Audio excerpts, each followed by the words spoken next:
Hello and welcome to Pluribus Unum's Fireside Chat. Not as good as FPR's, but hey, it's something. We're one episode away from the big 100. Let's see what happens in that episode. But first, we gotta talk about what's going on in this episode. So, let's get right into the news. First, Virginia. Last episode, I talked about Virginia basically lowering insulin prices to like $50 a month. Now they have decriminalized marijuana. On Sunday, Governor Ralph Northam announced he approved a bill that will eliminate jail time for simple marijuana possession, leaving a civil penalty with a fine in place. Northam previously stated decriminalization was a priority for him, and the newly elected Democratic-controlled legislature soon followed his lead. Need to say, this is not full legalization. This is decriminalization. You know, decriminalization is different than legalization. Legalization means, you know, marijuana is legal to buy, legal to sell, so on and so forth. But decriminalization just means you don't go to jail for it. Like, for example, in North Carolina, the state I currently reside in, if you're caught with a certain amount of marijuana, you will not be put in jail. It's like 0.8 ounces, something like that. Because the idea is like, if you have 0.8 ounces of weed, you're not selling it, you're smoking it. If you have more than that, you know, they give enough wiggle room to be like, you might be selling it, I don't know. But this is a good first step. 100%. I'd rather have every single state have decriminalized weed than, you know, every state having, like, I would rather have every state decriminalize marijuana use rather than every state being, like, harsh penalties for it. In fact, personally, I would go further. You know, why not decriminalize drug use, period? I don't fucking care if you do mushrooms in your spare time. I don't care. There should, of course, be legal penalties for, like, driving under the influence of those substances, but guess what? Those are already in place. Driving under the influence is illegal. So, yeah. You literally cut out that and we're all good here. Here's a story coming from another governor. Well, former governor Snyder of Michigan. An 18-month investigation links former Governor Snyder with Flint water cover-up. An 18-month investigation into the Flint water crisis says former Michigan Governor Rick Snyder and his office attempted to pay off sick Flint residents and silenced a whistleblower. According to a report by Vice, the 5-year cover-up was overseen by Snyder and his top officials to prevent news of Flint's deadly water from going public, as well as attempts to limit the damage after the crisis made global headlines. During the inauguration of a successor in January 2019, the report claims Snyder approached Karen Weaver, who was then mayor of Flint, to ask her whether she could meet with Congressman Elijah Cummings. "You have a lot of influence with him," Weaver remembered Snyder saying to her about Cummings, according to the report. As the chairman of the U.S. Oversight Committee, Cummings led the charge for information on whether Snyder and his administration first learned of the bacterial outbreak in Flint. Snyder testified to Congress that he first became aware of it in January 2016, but Harvey Hollins, the director of the state's Urban and Metropolitan Initiatives Office, contradicted the governor, testifying to Congress saying that he informed Snyder about Flint's outbreak in December 2015. The report claims that at the inauguration, Weaver said Snyder asked her to get Cummings to back off from investigating him. Weaver also said Cummings wanted Snyder to back to Congress for additional questioning. Cummings' death prevented that from occurring. So, Flint. The thing is, this is a huge misunderstanding on a lot of regards. The one thing people keep forgetting is that this was not an accident. This is not an accident. I first learned this when I was watching, like, Michael Moore's Fahrenheit 11/9 documentary. I originally thought that this just happened. Like, oh, their pipes were just too old and they got rusty. But no, literally, what happened was that they specifically, like Snyder's office, specifically ordered a new pipeline to be built that would transport water from like a plant or like a lake. The original one would be transferred to places like that could still afford it, but then he built a new pipeline that would be sent to like more rural areas. Like, it would basically like cut costs. In order to cut costs even more, he used old faulty pipes. In fact, it even got to the point where everybody was using that water in Flint, I assume, except him. But like, normal people in the area were getting this water, and they were even putting this water through their factories.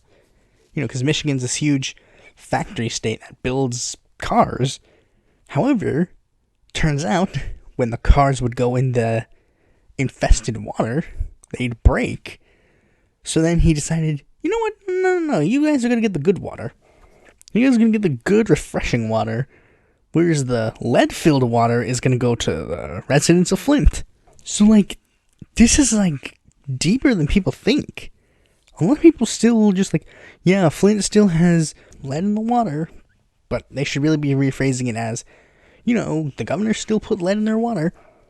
Because literally, that's what he did. He purposefully put lead in their water. And here's the thing. Michigan has a Democratic governor now. Why isn't the problem fixed? Why is the problem not fixed? Why didn't she just flip the switch to go back to the old pipeline? Hello? Whitmire, you still there? Would Abdul El-Sayed have done any better? You know, I assume he would. Would Sharif Thanadar do any better? No, not at all. No Sharif Thanadar. Marco Rubio endorsing, pretending to be Bernie Krat, Sharif Thanadar. This is no Sharif. Okay, let's move on to another state. New York's smaller political parties must quickly meet new ballot thresholds. Included in the bill approved a state budget for the new fiscal year beginning April 1st was the creation of a new campaign finance system with public matching program, lowering individual contribution limits, and various other changes to campaign finance law. But the controversial inclusion of changes to ballot thresholds could prove to be a poison pill, not for the law, but for several minor parties that operate in New York's political system.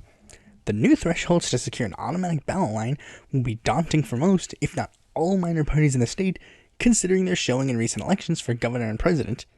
Other than the Democrats, Republicans, only the Conservative Party has been able to get consistent garner numbers of votes the new thresholds would require to ensure a party can easily nominate candidates for offices across the board for years at a time. The new campaign finance system and ballot access laws were first put into place in December based on binding recommendations of a constitution created in last year's budget deal, but the law was struck down by New York Supreme Court judge, who ruled that only the legislature was constitutionally authorized to create or amend state law, leading to the legislature voting to commission's recommended reports through the state's budget with support from Governor Andrew Cuomo. One of the more controversial aspects of the law is amending of political party ballot access provisions. Previously, in order to gain an automatic ballot line, a party had to have its nominee for the governor receive 50,000 votes in a 4-year election cycle. The new law significantly increases the requirement to 2% of votes, or 13,000, or 130,000, whichever is greater every 2 years in gubernatorial and presidential elections. Additionally, statewide candidates seeking to get on the ballot must garner 45,000 petition signatures up from 15,000 previously. The new thresholds will go into effect this year, meaning that it will be in play for the upcoming November presidential election, while the broader public financing program won't begin until the November 2022 statewide election, when Cuomo is expected to seek a 4th term. Those changes were exactly what minor parties like the Working Families Party, Conservative Party, Green Party, Independence Party, and Libertarian Party had feared when the state commission was set up last year to look at campaign finance law. They worried that Cuomo, in an attempt to thwart third parties, especially the Working Families Party, that had been such a thorn in his side, was seeking to undermine the state's constitutionally protected system of fusion voting, which allows candidates to appear on the ballot under several party lines. The system gives minor parties some additional measure of political influence as candidates seek their endorsement and therefore the ability to steer issues in the state legislature elsewhere. Currently, the Working Families Party and Conservative Party are suing, and this is good because this is literally, like the article said it best, this is literally put in place to get back at the Working Families Party. The Working Families Party did not endorse Andrew Cuomo's bid from the get-go. They instead waited until, he was the nominee. And then they were like, yeah, okay, now we'll endorse you. And now he's literally trying to get back at them. Like, haha, you didn't endorse me before, so you out. You go away. And this is completely unfair. These minor parties, they actively are part of New York's political system. I mean, granted, there are some of them that are literally just ballot line seekers. Like the Independence Party, they literally just endorse whoever's going to win in the seat. But then, like, the conservative, like, I have to explain this again because this is something that you might not know. Okay, so currently, New York has quite a few political parties. They have Democrats, Working Families, Independents, Republican, Conservative, Green, Libertarian, and Serve America Movement. Those are the current parties that New York has. Those are the ones they have currently. But they weren't always the ones they had. Usually, here's what happened. Prior to that, they had like the Reform Party or the Women's Equality Party. You might think, wow, that's a lot of candidates. Of course, that's not the case. They do fusion voting. So, number goes down quite significantly. Conservative always endorses the Republican, and Working Families usually endorses the Democrat. Very rarely, if ever, do they run their own candidates. Reform and Women's Equality Party were formed specifically to be ballot lines for the Republicans and Democrats.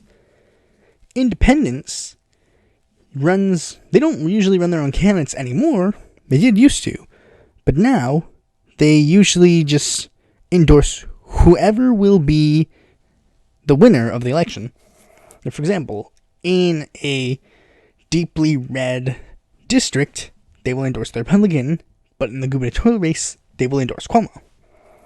Like, I didn't even say Democratic nominee, I just said Cuomo because Cuomo's been the nominee like 30 times, so of course he's just gonna be the nominee next. For the longest time, Green was the only one who would actually run their candidates, but now Libertarians and Serve America Movement jumped into the fray to also run their own candidates, and they did well. But the thing is, now this threshold is even more so, specifically to curb working families. They specifically did this to curb the Working Families Party.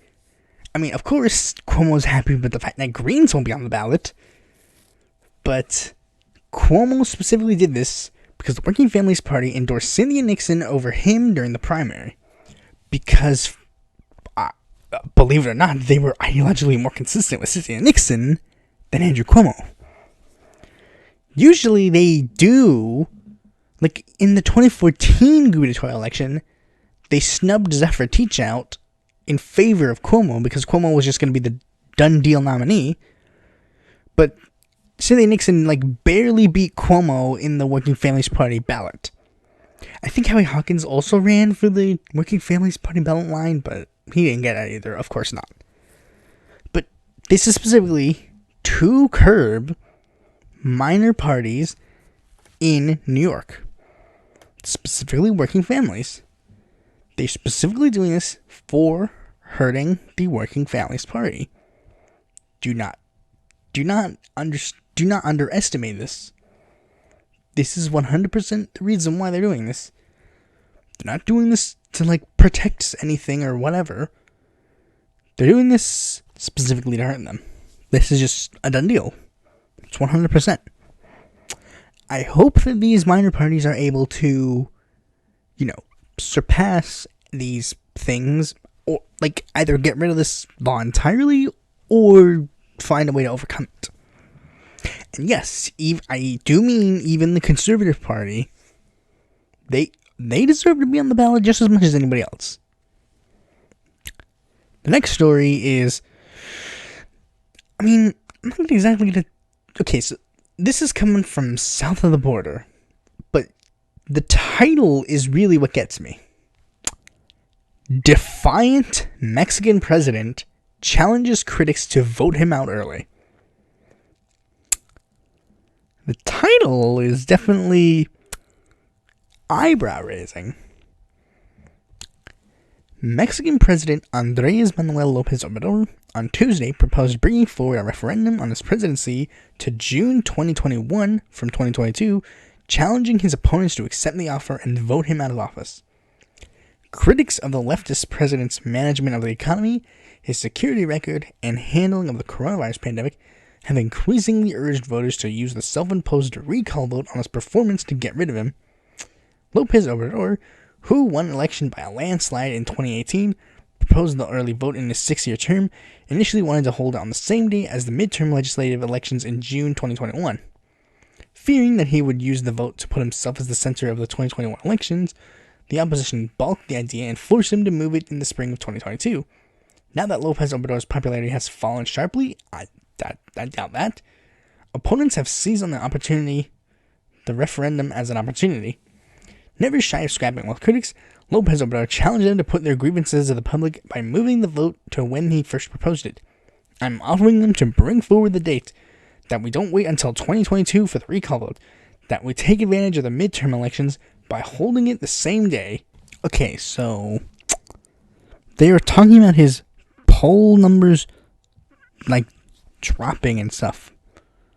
The latest polls that I've been seeing, I've been checking, people still see him as relatively popular. He still has a majority of support. Seriously. He still has a majority of support. Ranging from, 59%. 59% and above. Of course it's not as... some people even point out, 62%. He's still popular. To be fair, it's not as popular as he was when he began his presidential term. But you do know the poll numbers that he began his term with, right? He began his term with an 80% approval rating. And that was because he was giving Mexico hope for the future. He was giving them I'm just gonna say it again. Hashtag hands off Mexico. Hashtag hands off Mexico. This is definitely me smells regime change right now. Me smells very bad regime change coming. The fact that not a lot of people are talking about this is definitely concerning. Regime change is coming. And this thing, this AMLO himself gave the people a chance to vote him out if they don't like him. This is... The regime change is coming. I just don't know how it's going to happen. They try to connect him to Maduro. They try to connect him to Evo Morales. They try to, make him seem like this big, evil dictator. Have you should see half the articles I've seen. That article right there. They called him defiant. Defiant in what? In what regard is he defiant? You're making this up. This is not true. Give me a reason he's defiant. Is he defying who? He's the president of Mexico. How is he defiant? Like, I mean, I know he's not exactly, like, doing everything to a T, but he's been making a lot of changes in Mexico's political system. He's pretty much ended the, like, at least military's direct efforts in the drug war, at least on Mexico's side. He's changed and made being the president, like, more of a literal citizen position. Like, he ended the presidential guard permanently. He's been keeping to himself, you know, not getting involved in military interventions and all that. So yeah, let's move on to the next story, that is going to across the ocean to see what's going on with our UK buddies. Anti-Corbyn Labour officials worked to lose general election to oust leader, leaked dossier finds. Labour Party officials opposed to Jeremy Corbyn worked to lose the 2017 general election in the hope that a bad result would trigger a leadership contest to oust him, the dossier drawn up by the party suggests. A huge cache of leaked WhatsApp messages and emails show senior officials from the party's right wing, who worked at its HQ, became despondent as Labour climbed the polls during the election campaign despite their efforts. The unreleased report, which The Independent has seen in full, was drawn up in the last days of Mr. Corbyn's leadership and concerns the conduct of certain officials, including some who were investigating cases of anti-Semitism in the party. Labour has confirmed the document is genuine, though it is not clear who it was commissioned or written by. So, yeah. Turns out Corbyn's losses weren't exactly his. Now you might say, well, this is talking about 2017, not 2019. You think they wouldn't try again? You really think that they wouldn't do it a second time? Because, believe it or not, political establishments really like screwing over the popular leftists. Like, I thought that was just an American thing, but turns out UK loves that too. Corbyn wants to be the new Clement Attlee. Bernie wants to be the new FDR. But their parties are just like, no. I got a better idea. Let's lose. Like, seriously. And this just 100% proves the points that's been going on in America. They would rather lose than win with the winnable candidates. Like, seriously, this is 100% true. If Corbyn had the party backing him, he probably would have done better than he did with them clearly going against him. Like, this is... And here's the thing. I don't think none of these guys are being investigated anymore, I don't think. They're not going to jail, or whatever. Because here's the thing, apparently this is just a thing, people just are like, no, the parties, they can rig it against another candidate, that's completely fair. It's their party, they can do whatever they want. It's like, well, what? Are you serious? You're serious? You're seriously like, no, a party? You don't understand. It's their party. That makes it okay for them to rig it. It's fucked up, really. And then they had to go and nominate Keir Starmer, who is not anything like Corbyn. Not in the good way, not in the bad way. We'll see if Labour can somehow survive this. Or maybe if the Workers' Party of Great Britain will do any good, I don't know. Or maybe Green Party of England and Wales will actually do good. I don't know. So yeah, now let's move on to the smaller candidate of the day. Bill Hammonds of the Unity Party. He was born in West Germany in the 70s to a U.S. Army officer. He graduated from Permian High School in West Texas. And now he ran the New York City Marathon. Now he formed the Unity Party. He has a 22 platform plank. So let's begin. Impeach and convict. Using the power of the presidency to coerce a foreign military leader to manufacture dirt on political opponents triggers a feedback loop of power, begetting to more power to the point of totalitarian dictatorship. Impeachment was the right thing to do and should be repeated as necessary. Mass shootings. The FBI needs to be merged with the CIA. Domestic surveillance of social media increased to prevent tragedies before they happen. And all sales of new firearms to people who shouldn't own them banned, while allowing law-abiding gun owners to keep their guns they already have and encouraging firearm safety training. Lincoln, D.C. Let's ditch the swamp by moving the nation's capital to east of Denver International Airport in Colorado and naming it after another great president. D.C. statehood. Regardless of whether the capital is moved, the city of Washington should be given statehood. Balance the budget. MMT equals BS. Let's balance the federal budget with a balanced budget amendment and prevent an unnecessary financial crisis if it's not too late. Term limits. Term limits for Congress. 2 6-year terms for senators, 4 2-year terms for representatives, and the Supreme Court. 12 years for all justices. Border wall. I support a wall across the U.S.-Mexican border, not because I'm racist, but because we're already experiencing climate migration from Central America. Colorado Constitutional Convention. Our system of government is broken, and there should be a new constitutional convention. Eliminate income and property tax.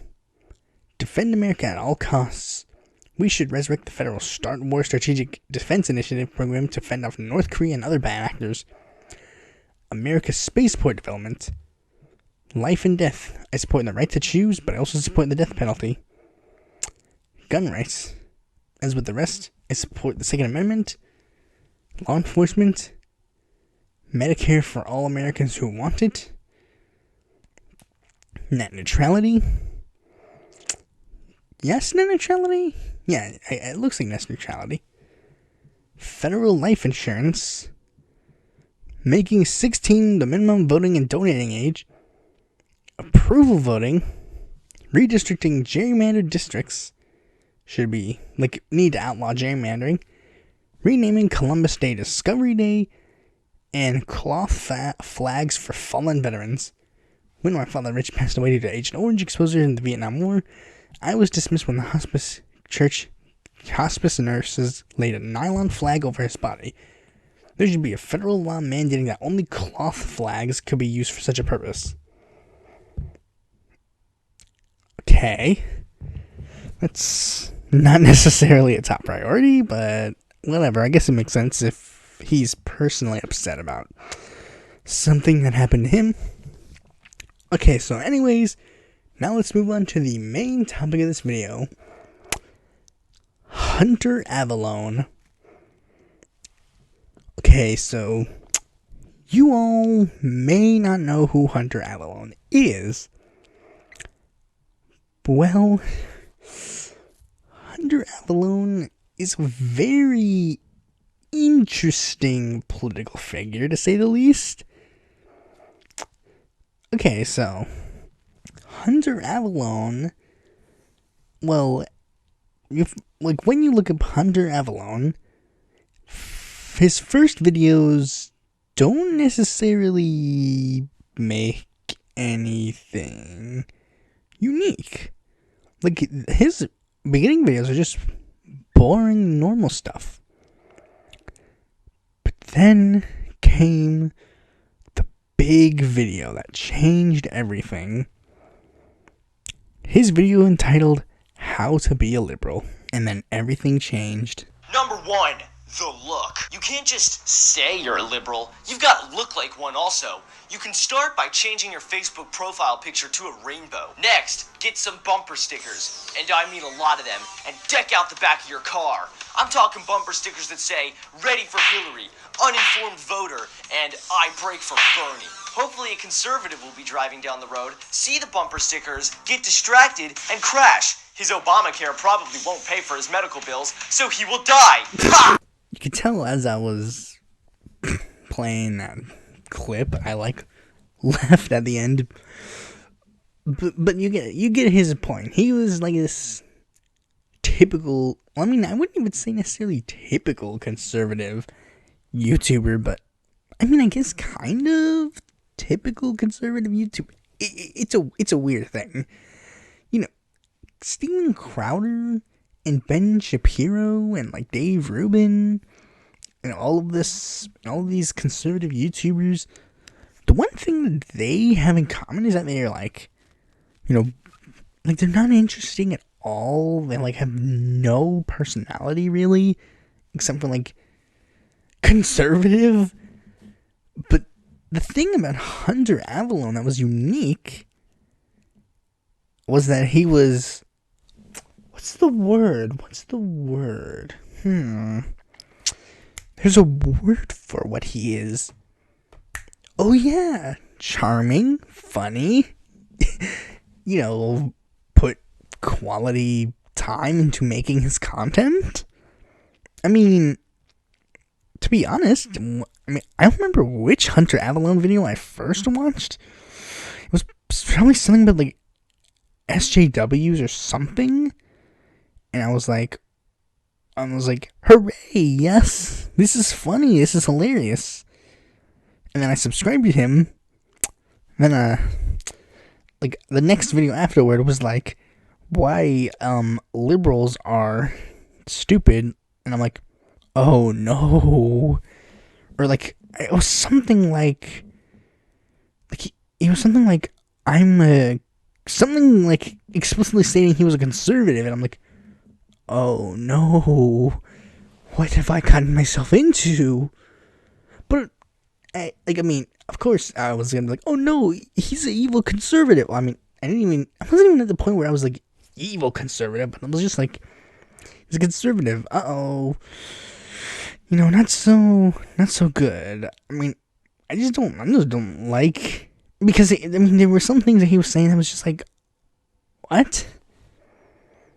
Like, he was just saying, like, completely BS. Like, it was kind of the traditional conservatism of yesteryear, but it wasn't. Like, again, there was something different about him. Something different. He was charming, he was funny. And it seemed that he legitimately somewhat cared about, like actually being like pro free speech and all that. Because a lot of things like conservatives always have like, well, we're pro free speech and all that. It's like, no, you're not. You're not. You just want to be able to like say the N-word or call trans people offensive names. But Hunter seemed to actually like give a shit. Like, he's literally just like, hey, yeah, you do you say whatever you want. I can make videos making fun of you, and you can make videos making fun of me, but whatever. But like, when I was in the phase of like being like I was just exiting the phase of like, SJWs being the worst thing on the internet. But then like I subscribed to Hunter just around the time where I was starting to realize, like, literally nobody gives a shit about what SJWs do. And yet, literally, every single video in his feed was like, liberals versus logic, liberals ruin rap, trolling at Pride March, liberals ruin commercials, liberals ruin Independence Day. Let me see. Liberals ruin fast food. Liberals versus straws. Triggered by sucking. Liberals ruin movies. Millennial feminists can't stop crying. Liberals ruin church. Like, seriously.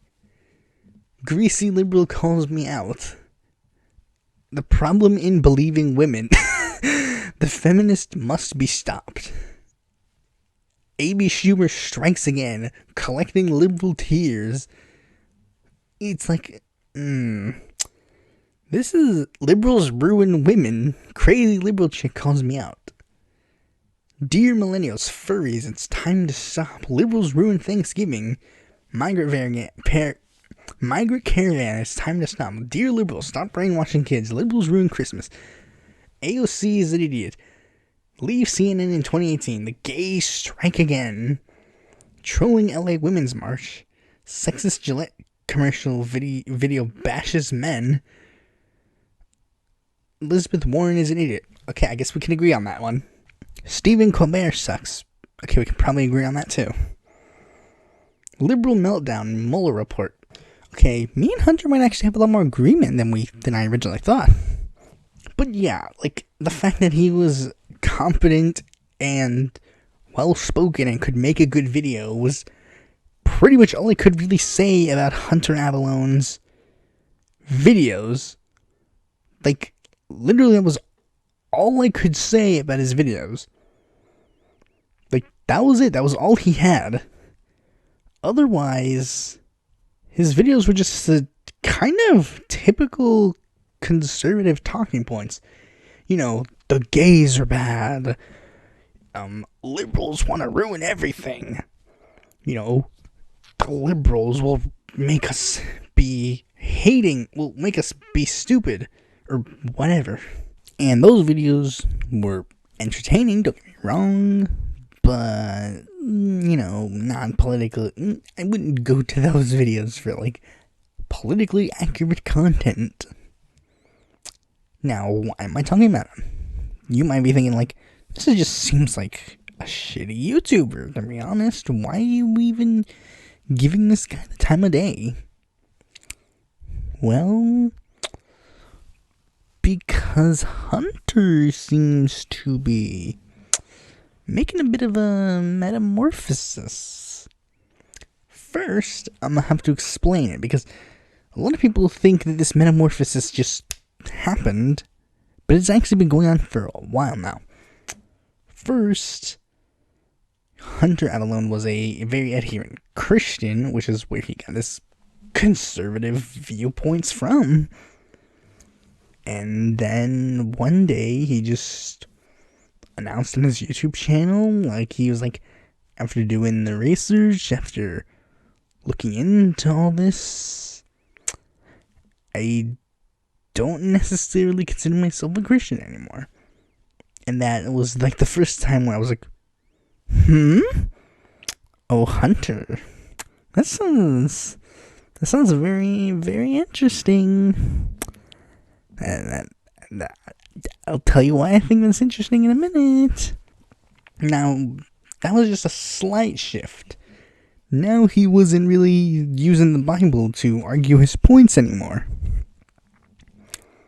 He was using, you know, the facts and logic, quote unquote.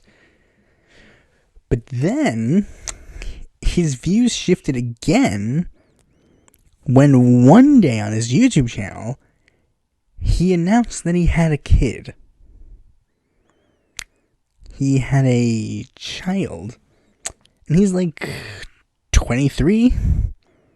So, of course, you know, I mean, Hunter, I'm not that much younger than you, and I 100% agree. Like, I agreed with your first sentiment. You know, like, this is terrible. This could not happen to me.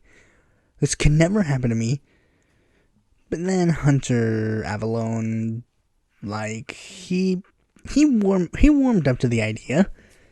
I mean, I wouldn't, but you do you, Hunter. You do you, Hunter. You do what you want to do.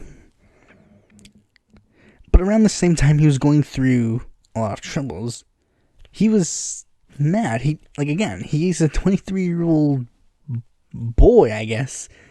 He didn't want to get married and settle down and have kids. This is supposed to be the fun time of his life. You're supposed to do that shit when you're like 30. So Hunter inevitably decided to break off his relationship with his wife. He still buckled down and raised the kid, but he was like, I can't do it with her, with my wife. Well, I mean, not even his wife, his girlfriend. He couldn't do it. I don't know. Hunter can explain it better than I can, obviously. And around the same time, he ended up debating a leftist YouTuber by the name of Vosh. Vosh challenged him on his viewpoints.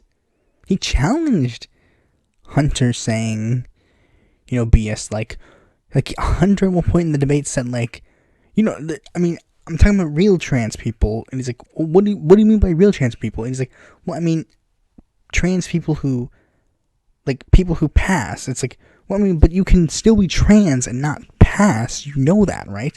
No, but they're not real trans people. It's like, what do you mean they're not real trans people? Trans is an identity. It is not something that you can change. It isn't how you identify. And then, Hunter was like, I guess something clicked in his brain, and he was like, wait, what? That's a thing? Like, something clicked in his head, and, that's when things clicked for Hunter in a lot of other aspects. In his real life, the life that normal people have, normally people don't make political content on YouTube just for the only thing that they do. I would never do something like that.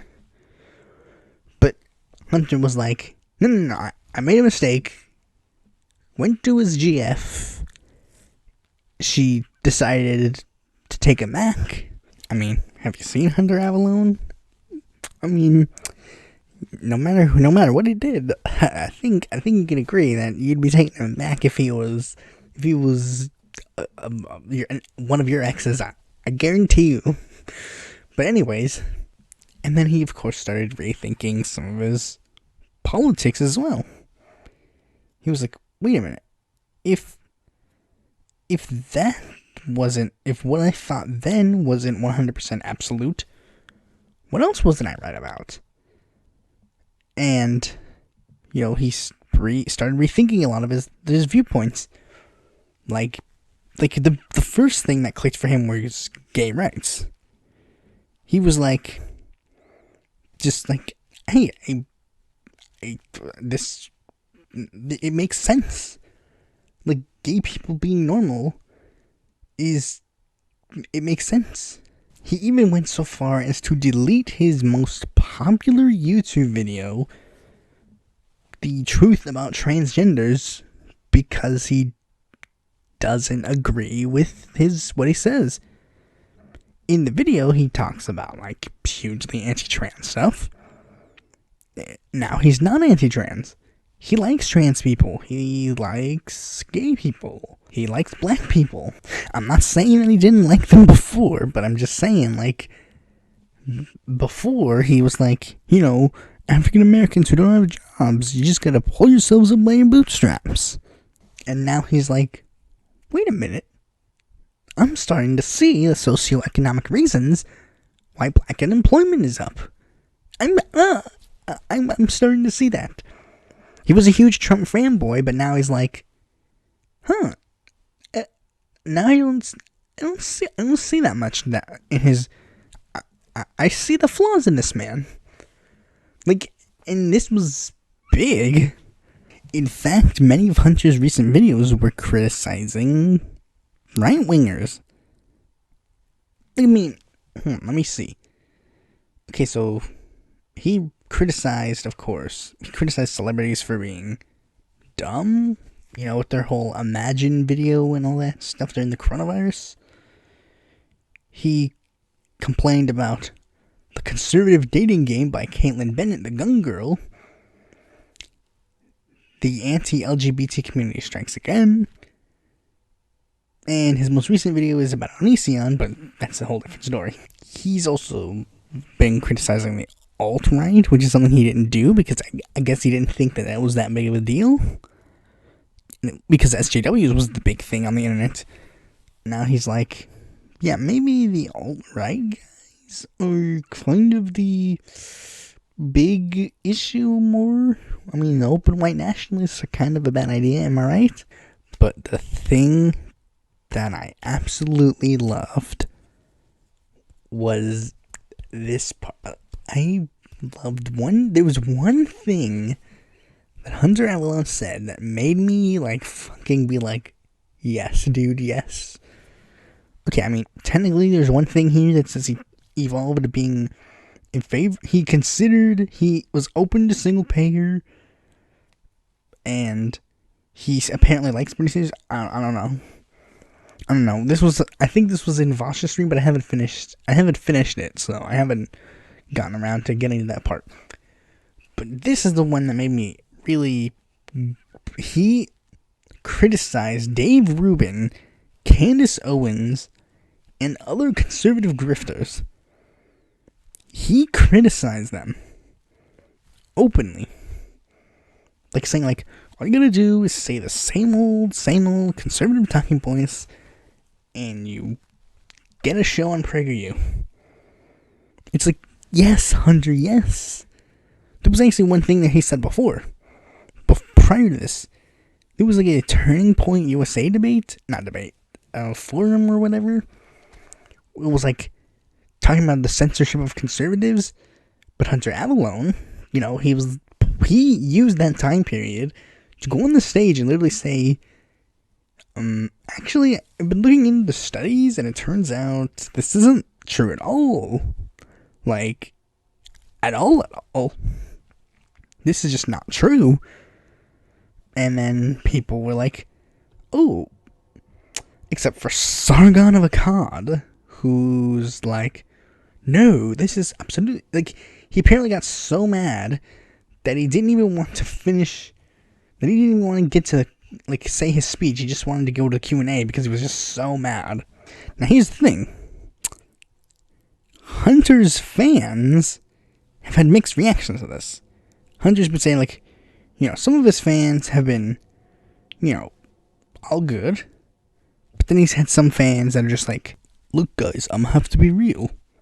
Hunter Avallone is a libtard cuck now. He's just full on SJW now. No, I'm being serious. There is a person who tweeted, he literally tweeted, apparently Hunter Avallone is an SJW now. And he thinks that the alt-right is a serious issue and represents the majority of conservatism. You don't need to exaggerate the minority to make a point. And it's you just said that he was an SJW now. He's not even a leftist. He's not even a leftist. He's a centrist, a libertarian, I guess, a free thinker, he calls himself. And I mean, a lot of people are calling, there are a lot of people who have been genuinely trying to call him a grifter for this. I 100% disagree. Let me explain using a grifter from the other side. In fact, I'll use two grifters from the other side. Candace Owens and Dave Rubin. Meanwhile, I will talk about, for starters, what has happened due to their political shifts. Sargon is now being toured around America, and other people. He was a freaking candidate for UKIP. Dave Rubin is being paraded around and giving hundreds and thousands of dollars by Learn Liberty. Candace Owens has a show on PragerU. Do you want to know what happened in the days after Hunter Avallone announced he was shifting his political views? Okay. He announced on the 12th of April he was no longer part of the right. Minus 3K. Following day, minus 3K. Next day, plus 1K. Next day, minus 1K. minus 1K, no change, minus 1K. Okay, so let me see. 3, 6, 7, 8, 9. But we'll factor in that adding 1K. So he has a net loss of minus 8K subscribers.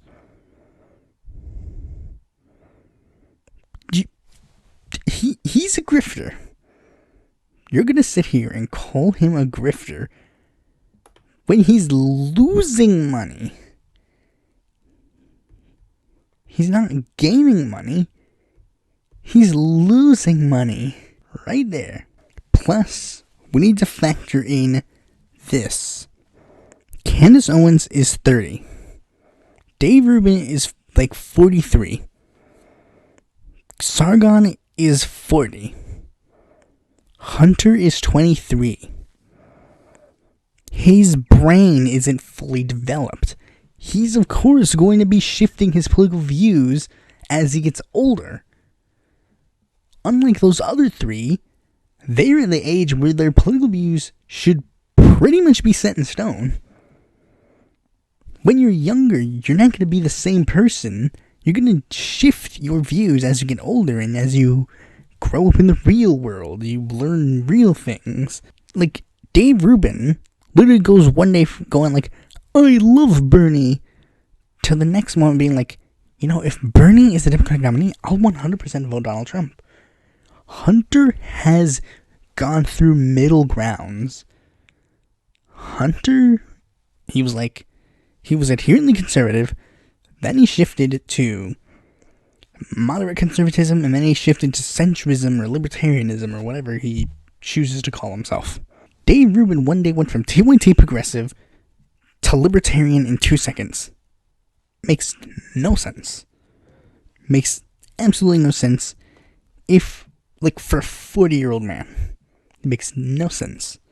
Unless you get the money. And as I pointed out, Hunter isn't getting money from this. He's losing money from this. And remember, he is a kid. He is a freaking kid. You think Hunter is thinking like, you know what? I need to raise a kid. I know. I'm just going to completely ruin my only source of income for the child. Just for funsies, I guess. No, he's being ideologically consistent. You think that Hunter wouldn't just he doesn't want to burn money. He doesn't. He's doing this because he feels this way. And I commend him for it. Now, there's actually a glimmer of hope. He has actually discussed with Vosh, like, he's opening to having another talk with him about leftism and, like, you know, socialism and all that. Now, here's the thing. There's a reason why I have a glimmer of hope for Hunter Avallone. Because, spoilers for the next podcast, but what Hunter's going through right now, I went through in middle school. What he's going through right now is what I went through in middle school, and well, here I am. So yeah, Hunter's gonna end up being the next me. The only difference is he'll be more famous. Anyways, by the way, now that Hunter's not as adherently conservative anymore, I might actually start watching him again. I'll have less, you know, bad feelings about it.